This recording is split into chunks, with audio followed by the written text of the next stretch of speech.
All right, it's Fanmail Friday, and you asked, would the Angels be better off without Shohei Ohtani? What Mariners fan got into our comments? Let's talk about that. It's time to get locked on with Mike and John, and this is Locked On Angels. You are Locked On Angels, your daily Los Angeles Angels podcast. Part of the Locked On Podcast Network, your team every day. Thanks for making Locked On Angels your first listen of the day. You can find us anywhere you get your podcasts, including Apple Podcasts, Spotify, and SiriusXM by searching Locked On Angels. And the best way to help us out is by giving us a rate and a review.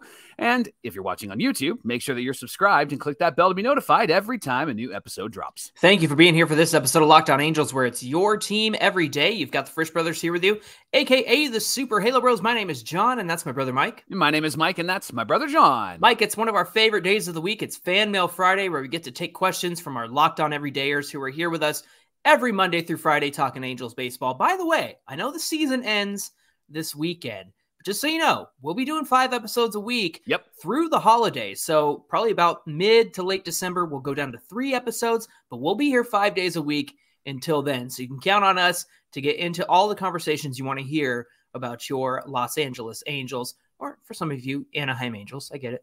I want California it to be Anaheim. Angels. Yeah, California Angels, right? Exactly. Or if you're old school, Los Angeles Angels. Back to the 60s, baby. Way back. Mike, we've got some great questions lined up for Fan Mail Friday, so let's get into those questions right now. Why don't you start us out? All right. Hey, first, can I give a quick shout out to Troy Sutton? He is a personal friend and somebody I know in real life, and he is now a Locked On Everydayer. Let's go. He helped answer one of the questions that we had a couple of days ago when we asked, like, how can a pitcher adjust? Troy was a catcher in high school and I think in college. And so thank you for responding. There was another Locked On Everydayer that responded. So thank you so much. Yes. Thank you so much for your wisdom, because us non-athletes need to know what it's like to actually be on the field. Right. All right. This one's from Torrid on YouTube. Shout out to him. He's such a great listener. Locked On Everydayer. Here's the question, Johnny, for Fanmail Friday. 2002, according to Torrid, kind of snuck up on us from 2001. I think I would agree. What would you say are the odds that 2024 could sneak up on us? I like where you're going here, Torrid. Incidentally, he's been a fan since 1979, so 23 years have passed since the first championship in 2002.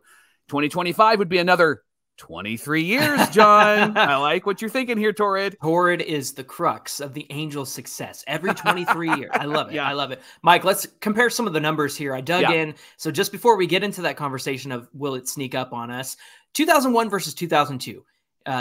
In regards to the pitching, in 2001, the Angels were 5th in the AL in terms of earned runs. So not bad. But in 2002, they were 2nd in the AL in terms of earned runs. Now, this is a newer stat, of course, ERA plus 100 is league average, and anything above that is a certain percentage more. So in 2001, the ERA plus for the whole pitching staff, from the bullpen to the starters to the closers, 107, which means they were 7% better than league average in 2001. Then in 2002, their ERA plus went to 120. That made them 20% better than league average. And get this, I was actually kind of surprised by this and how much of a change there was. Hitting-wise, 2001 had 3 regular starters with an OPS of 100 or more, and they each had a minimum of like 200 plate appearances. Sean Wooten, Benji Gill, Garrett Anderson, and Troy Glass had the most at 133. Wooten 107, Benji Gill at 109, Garrett Anderson at 104. Actually, 4 regulars, not 3. And then in 2002, there were 7 regulars with an OPS plus of 100 with at least 200 plate appearances. Brad Fulmer, 133. Adam Kennedy, 110. Tim Salmon, also 133. Wow. Did you see that he's not part of that 2001? He was at like 98 for the season, Tim Salmon. Spezio had 115. Troy Glass was 113. Anderson was 127. Eckstein sneaks in with 101. So the hitting improved, the pitching improved overall from 2001 to 2002. Mike, is 2024 going to sneak up on us like 2002? What do you think? Well, when it comes to the offense, I think that there is a great potential for it to be similar to 2002, because the way that this team hit in 2002 was like that phonetic hitting. In fact, I showed my youngest daughter, Riley, highlights from Game 6 and Game 7 just 2 nights ago. What a good dad. And I know, got to raise her up right. And I showed her just how big the stadium was with all of the fans and the Thundersticks, and she was excited about that. But the thing that I forgot is that this team was just relentless. Like they would get a hit and a hit and a hit and a hit. And even Tim McCarver, who was calling the game with Joe Buck, said, this team is just hard to stop. Like once they get going, you can't stop them. I think that the way that the Angels hit in 2023, I know that there's some issues, but overall, I think that they had that similar kind of phonetic hitting. The reason why they weren't winning all of those games was because of the pitching, Johnny, and that would have to drastically improve. But I am somebody, and I'm going to start advocating for this. I mentioned it earlier this week when Reed had his really great start.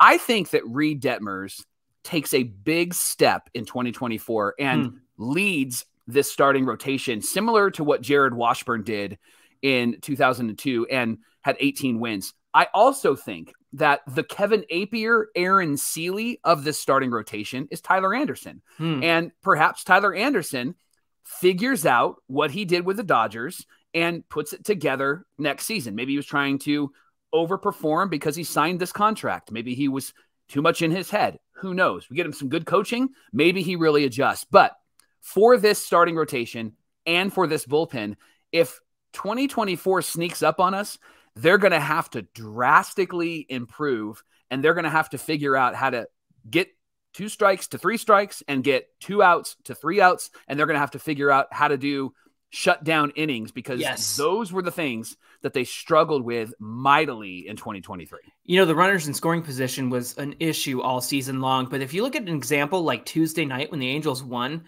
man, hit after hit after hit. You know, cohesiveness, connectivity from hit to batter. That's the kind of stuff I think you're talking about when you talk about 2002. War Tanker on YouTube said, after 38 of the 40 players from the opening day 40-man got injured in 2023, or to be fair, started on the injured list, do you think that is mostly just bad luck or an actual problem with the team? And will the injuries continue throughout 2024? Mike, it's my opinion that there's definitely a degree of bad luck, and I also think it's an actual problem. And an example of that is Gio Urshela's pelvis fracture. He's already dealing with groin strain. He tries to leg out this hit to first. He falls, pelvis fracture, right? And it's just like, pelvis fracture, what the heck? But then you think about that fracture, and by, you know, the significance of that is that he had the groin strain. He was his body was overcompensating. And so I think the fracture was amplified by the strain he was already going through. So I think that's a good example of like a combo of bad luck and a problem. Then again, we don't know the extent of how much the Angels put into their medical staff. We've already kind of questioned that this week and wondered if that was a penny pinching area.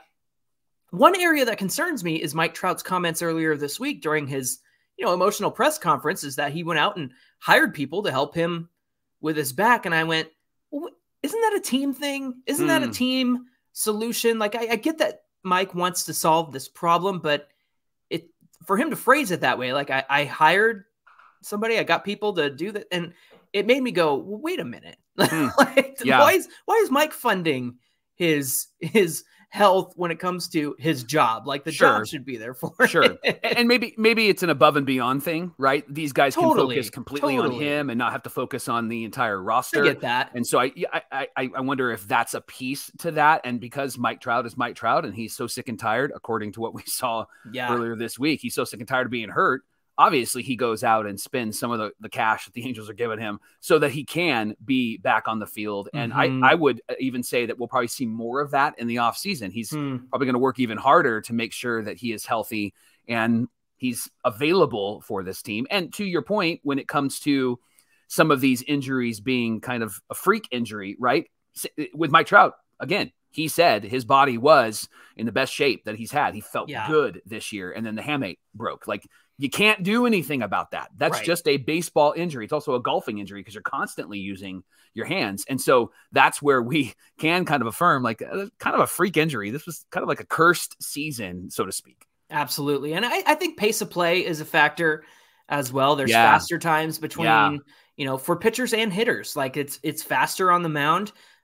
Both hitters and pitchers across the league, not just the Angels, are dealing with the oblique issue, like you mentioned the other day. And I also think they had guys trying to play through stuff. I know that we rip on Rendon, like, why isn't he trying to play through anything? I think they had guys like Neto and Urshela trying to play through stuff, but I think at the end of the day, a lot of those injuries caught up with the Angels. You know, John, to go back to the previous question about like 2024 sneaking up on us, I think you just made a really good point, kind of light bulb moment for me, because I really think when it comes to the pitchers, man, this whole adjustment that they had with the pitch clock and with defensive shifts, I think that played a whole lot into some of the struggles that we saw with the Angels, but also maybe with the Mets and with some other teams, right? Yeah. And I wonder if getting a year under their belt will be beneficial so that they now have a whole season. Because the same thing happens with rookies. When rookies come up and play, like Mike Trout, when he first played, it was, 220 batting average. And like, is this guy really that good? Yeah, of course he's that good, but he's figuring things out. And that's what I love about the end of the season. Even though we're not in it, we have players up there that are figuring some things out. And maybe that's going to be a good thing. And then you talk about playing through injuries. There really hasn't been anything to play for in the last 2 months. And so I think when we've seen more of the injuries pop up, like Tyler Anderson's sore knee and some of that stuff, I think that those guys would have just played through it if we were running towards the playoffs. And so the reason why the IL is astronomically higher, and it feels like maybe more are going on the IL recently than not, is perhaps because we just haven't been in competition, right? Yeah. Shohei Ohtani had one of the slowest paces between pitches last season. And you take that where he's got to get the pitches in between 15 and 20 seconds, and he's playing a whole lot more games because they didn't go every sixth starter. They went every sixth day. I think that amplified his workload as well. And that might be part of what happened and why he had that injury that he suffered. The Angels are playing the A's tonight at 6:38 Pacific time. You can catch every pitch of the Angels hometown broadcast on SiriusXM with the SXM app. Just search Angels. And coming up on Locked On Angels, why aren't the Halos taking batting practice every day? Are they prepared? And just how prepared are they to compete in each game? We're going to talk about that coming right up. Friends, today's show is brought to you by Sleeper. You can swing for the fences on Sleeper picks, and you could win up to 100 times your money. All you have to do is choose 2 or more players that you like and decide if they're going to overperform or underperform in their stat categories. And if you get your picks right, you could win big. And Sleeper works quickly, too. Entries can be made in 30 seconds or less, and there are safe and fast withdrawals on all payouts. You can download the Sleeper app today, and when you do, use our promo code LOCKEDON at sign up, and you'll get up to a $100 match on your first deposit. So, fantasy players, let's go. Download the Sleeper app right now. Do it today. Use our promo code LOCKEDON. You'll be glad that you did. Thanks for making Locked On Angels your first listen of the day. The Halos are back at the Big A tonight, 6:38 Pacific time against the A's. You can catch every pitch of the Angels hometown broadcast on SiriusXM with the SXM app. Just search Angels. Johnny, we continue with Fanmail Friday, and this is a double-sided question. So let me read both of them, and then we can respond to the first and then respond to the second. So this is from Roger Lord on YouTube. First, he said, do you agree the 3 pillars of a successful season for an MLB club is CPI? I like that. Coaching, players, injuries. Yes, Artie has control over C and P, focusing on C, that's coaching. What coaches would you guys replace in the offseason? And in your opinion, what will Artie do? Then the second question is, there has been much hype about our youngsters, but a team should have a mix of veterans and youngsters. What veterans would you recommend keeping next season? So, John, why don't we jump back to question number 1, CPI from Roger Lord. So focusing on C, the coaches, who would you like to see come in and replace who we have? Yeah, so nothing that Roger said I disagree with. There's guys that I think that you and I, Mike, would actually like to see stay on the team. One of those guys is Phil Plantier, assistant hitting coach. Players have said so many good things about him. And a personal friend of ours who's in the Marlins system, he's a pitcher, but he did say that Phil is one of the nicest guys. And hitters, guys who he played with, said that Phil completely changed the trajectory of their careers. And so that's a guy I want around, especially our young guys. Bill Hessel he's the assistant pitching coach, and he's actually the former director of pitching at Driveline before he was hired by the Angels. Driveline, in case you're unaware, is where many major leaguers go, not just the Angels, but a ton of people go there. Alex Cobb, Shohei Ohtani, people go up there to work on their hitting. Patrick Sandoval did it. They do that over the offseason, and we'll speak more on him in a second because our next question. But the bottom line is Perry needs the opportunity to pick his manager that he wants to work with. Right. And that manager needs to have the ability to put the coaching staff around him, much like Sosha did with Hatcher and everybody. And then Phil Nevin got to do that with Marcus Timms. Like Marcus and him are friends from the Yankees. And so they got to do that together. And then something that we've yet to see in Perry's tenure is his ability to pick the manager of the team. He inherited Joe Madden, and then he made Phil the one-year manager because Artie was going to sell. They wanted to give a potential new owner the ability to select a new manager after or maybe even during 2023, and the sale didn't happen, so Phil ended up being the guy all year long. Now, in terms of veterans to keep, Mike, who would you suggest to answer Roger's question? Obviously, Mike Moustakas is somebody that you have to consider because he's had a great influence on the young guys. Yeah. Looking at his numbers, I would say that he is probably not going to win Angel fans over if he's playing every day, but I do think that he'll be in the lineup in kind of a rotation with whoever is in the infield. And now with somebody like, Sean O'Well at first, and perhaps Rengifo plays third, or maybe even Michael Stefanik. I'm a fan of his. I think that maybe somebody like Moustakas could move around a bit and fill in. His left-handed bat is great, and he's been very clutch. And so having him on this team, not in an everyday role, but having him on this team in a somewhat kind of filling in the spots role, and then also on the bench, being somebody that's firing up those on the bench, I think is necessary, and I think it's needed. I think that his numbers from the previous years, outside of this year, are an indication that he is getting older. He is slowing down. We did an episode on that. And I think what he's done this year has been great. I just wouldn't want to get my hopes up, and I'm following your lead. No expectations. Yeah. I wouldn't want to get my hopes up that he is going to be the Moustakas that we saw in some of those key games. Yeah. However, I think bringing him in would be great. Johnny, I would also consider Gio Urshela.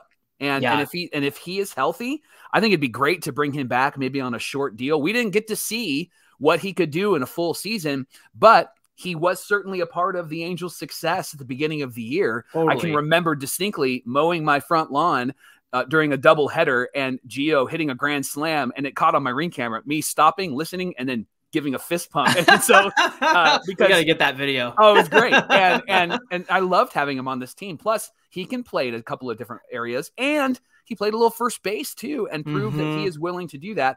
John, the third guy that I would think of, and I would love your thoughts on this, is I think Max Stassi should be somebody that we should bring back. And I know he's still under contract. There's a lot going on that we're not aware of. But John, him backing up Logan O'Hoppe, and I get Matt Theis is there, and I kind of maybe brings up what we would do with Theis. But would you like to see Stassi back next year? I think he's great with the pitching staff. I think he proved that last year. He wasn't a great offensive catcher last year. Yeah. And also he had a lot of people running on him as well. He's been better at that in the past.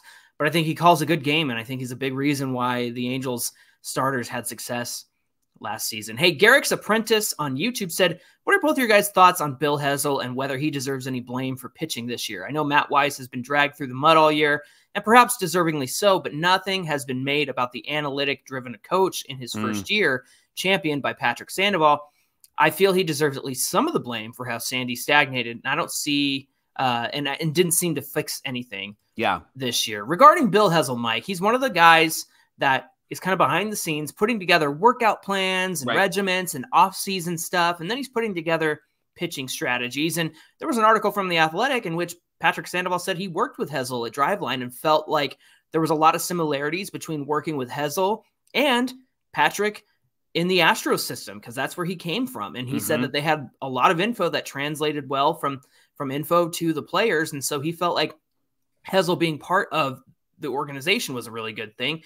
Now, perhaps Hessel is more of the strategy guy, and Wise is the guy that has to communicate the strategy, remind players what the plan is for. He's not doing that.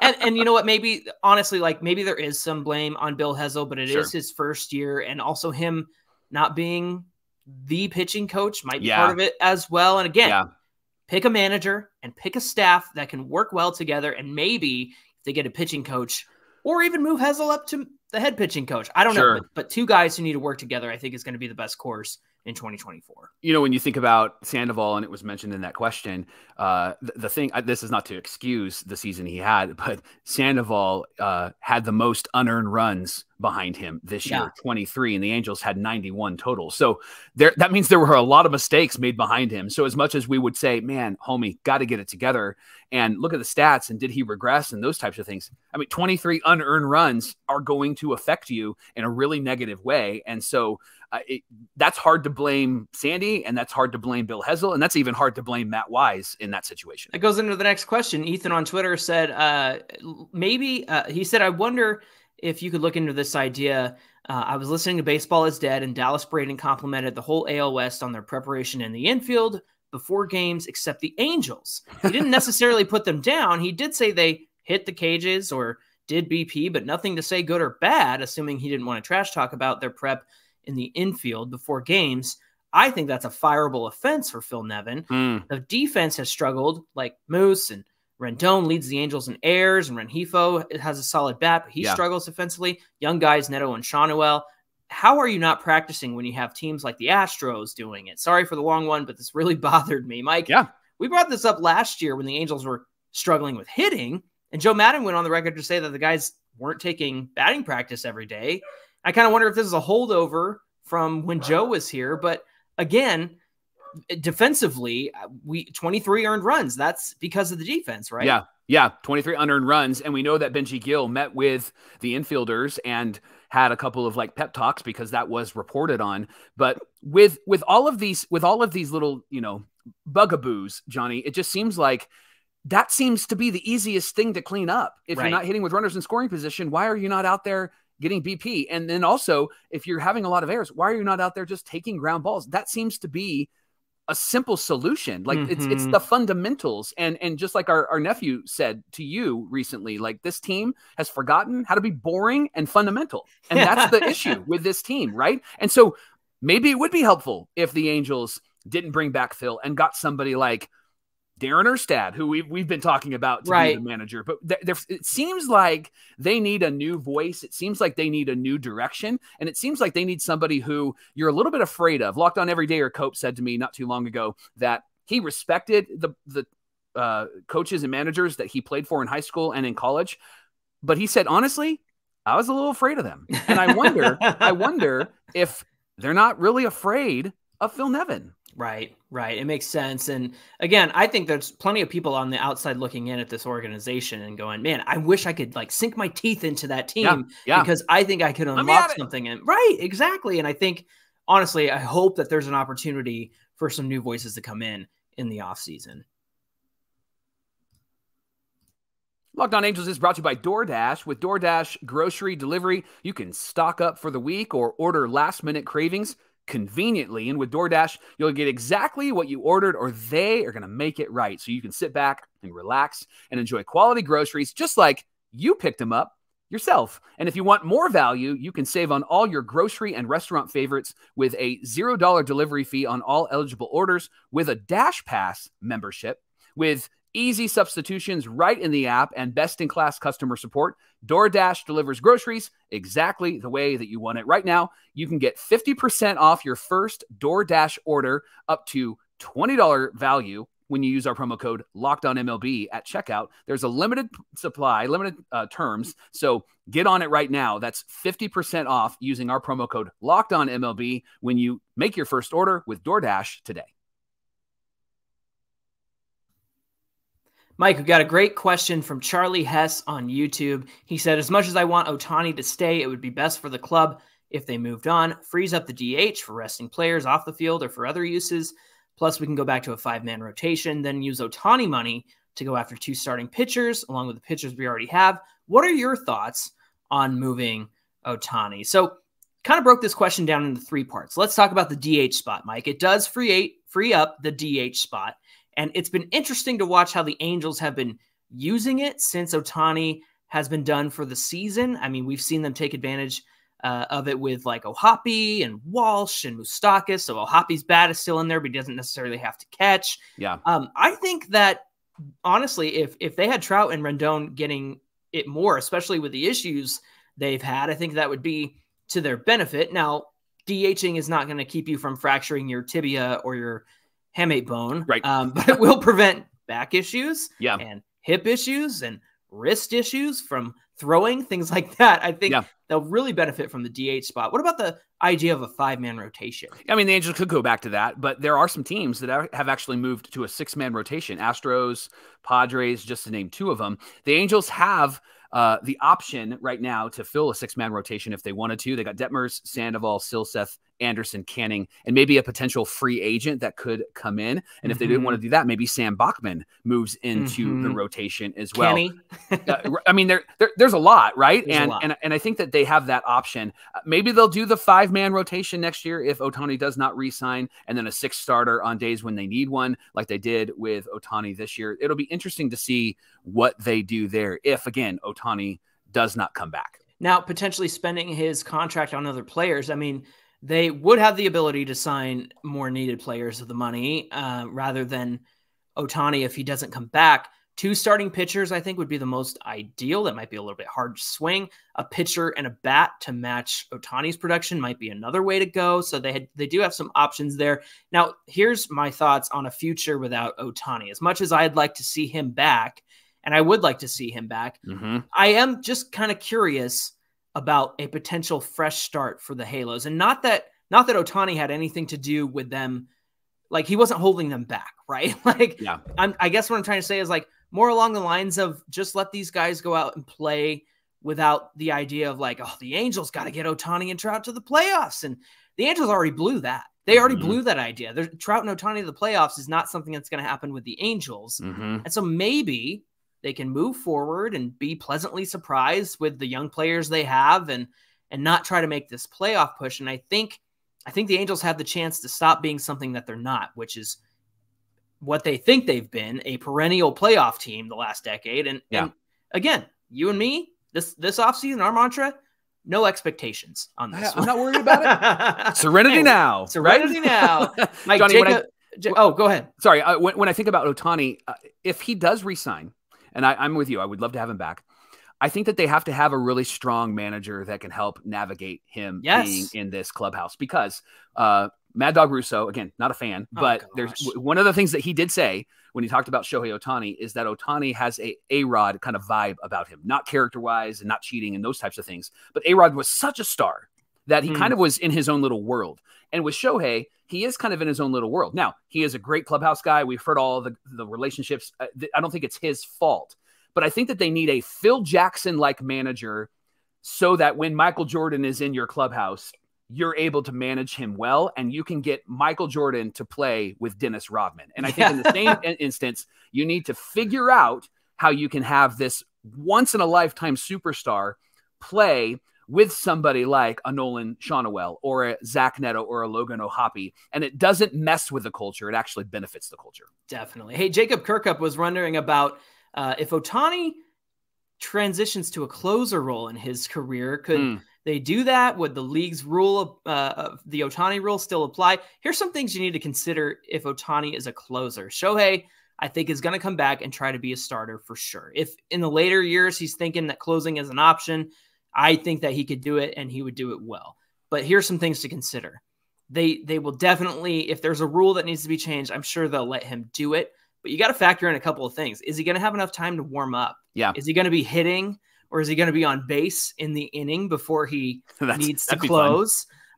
Teams are going to need to pinch hit or pinch run for him so that he has time to go to the pen and warm up. And will the game make him too tired to close? Because I think starting a game pitching and hitting is different than, it's a different kind of tiredness by the end of, okay, I'm done. I'm through 7. I'm done pitching. Now he's been hitting and running the bases all day, and then he has to go and close. Yeah. I think that is going to be, those are just things that you got to consider if Ohtani is going to be a closer in the future. Everything came together in the WBC for him to come out and close, and Mike Trout at the plate. And that's because there is a God and he's real, and that's how it worked out, right? There are baseball gods that made that work. And so, yeah, it would really have to work out to all of the benefits, and it would have to be just perfect timing for everything, right? Mike, we ran a little poll on Brandon Drury, and so this is kind of a Fanmail Friday question, but we asked what the Angels should consider doing with Drury, and we had over 1,000 votes. It was really great. In third place, trading him because his value is at its highest right now was the third choice. The second choice in second place was extend him, give him a reward for his strong 2023. This one confused me. The first place vote was keep him for just next year because he's got 1 year remaining on his deal. Here's what some of our everydayers said. Wes Choate said, I like all three options. Depends on the franchise's direction. Ethan on Twitter said, as an expiring rental, his value should increase the closer you get to the deadline. He's going to be the headliner of the second wave for people who missed out on the huge names. And I responded, one thing to consider is that you want him to hold his value until next year's deadline. So you probably need to count on that and that he'll have a strong first half. To which Ethan replied, that's a great point. If you look at his numbers, he's traditionally a slow starter. They should probably call around this offseason and see what's out there. If he can find something good, take it. And then Paul Meyer said, if this season proves anything, we need cheap, productive depth. If the Angels decide to go for it in 2024, he'll essentially be earning $8.5 million, playing the infield and putting up near a 2 WAR with like a 110 OPS plus. Mike, I'm a little surprised that keep for next year was the most popular choice. Can you explain that to me? Am I missing something here? I think people they want to see quality players, and I think they want to see major league players at each of the positions, and that's what Perry was trying to do this year. And so, and I think Brandon Drury is easily likable. And I think that's honestly why a lot of fans are probably saying, "Hey, let's just keep him. Let's have him around." And I want to see him. I want to see him next year. But I mean, in that sense, it would be like, okay, well, then wouldn't you want to extend him? Or maybe people are just thinking, "Hey, you know what? He'll give us a decent season next year, and then we can be done." I guess I was a little confused. I felt like I was missing something. So okay, maybe I'm not. Maybe let's see what he can do with these young guys, right? I think that's really what the philosophy is behind that. Totally. Hey, thanks for making Locked On Angels your first listen of the day. Remember, the Angels do play the A's last weekend of the year, and they're starting tonight at 6:38, and you can catch every pitch of the Angels' hometown broadcast with SiriusXM on the SXM app. Just search Angels. Hey, give us a follow at Locked On Angels on Twitter and at Super Halo Bros on Twitter and Instagram. Mike, it's the last series against the A's. I'm going on Sunday, by the way. So also, why are all the games starting at noon on Sunday? Did you notice that, or was that a glitch? Because I don't know. The Angels are playing at noon on Sunday, so maybe they just want everybody to end at the same time. But what do we have on deck for Monday's show? Well, we're going to share all the details from the last weekend, and we'll share some final thoughts. It's going to be a good weekend, and I think there's going to be a lot to celebrate. So let's go, Angels. Let's do it. All right, friends. You have a great weekend. Until then, my name is John, and that's my brother Mike. And my name is Mike, and that's my brother John. And if you see me at the ballpark on Sunday, don't be afraid to say hello. I'd love to meet you. All right. Thanks for being here, friends, and we'll see you back here on Monday. You have flies in your house, John? We're waving at me, or are you waving the flies? Waving all over the place. Close the window. Dad said close the door. Always close the door. They're biting and bugging me.